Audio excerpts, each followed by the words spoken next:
শিবানী, কার জন্য পরশুরামের এত টান? কে এই শিবানী? শিবানীর সাথে পরশুরামের কি বা সম্পর্ক ছিল? তটিনী কিন্তু পরশুরামকে ফোনে বলে যে তুমি আমাকে বিয়ের পরে একবার ওই শিবানীর কথা বলেছিলে। আচ্ছা, ঠিক করে বলো তো আমাকে, এই শিবানীর সাথে তোমার কিসের সম্পর্ক ছিল? ওইদিকে শিবানী শিবানী বেঁচে আছে, কিন্তু অ্যাকচুয়ালি সে কোমাতে চলে গেছে। তার সাথে যা টর্চার, যা অন্যায় হয়েছে, তারপরে সে বধির হয়ে গেছে। ওইদিকে বলরামও বুঝতে পারছিল যে এই শিবানীর কেসটা অনেক বেশি জটিল। আর এই শিবানীর সাথে যে পরশুরামের কিছু একটা কানেকশন আছে, সেটা কিন্তু অনেকেই বুঝতে পারছিল। কারণ শিবানীর নামটা শুনলে পরশুরামের চোখ মুখে যেন আলাদা হয়ে যাচ্ছিল।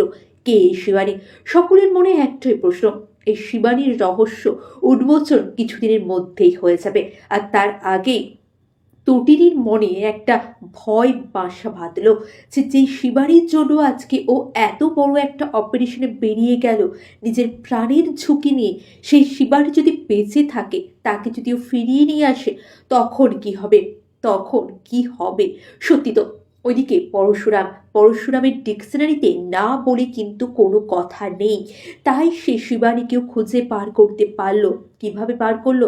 পরশুরাম অনেক চেষ্টা করলো, কিন্তু ক্রিমিনাল, মাফিয়া, সেখানকার গুন্ডারা তাকে কোনোভাবেই সফল হতে দিল না।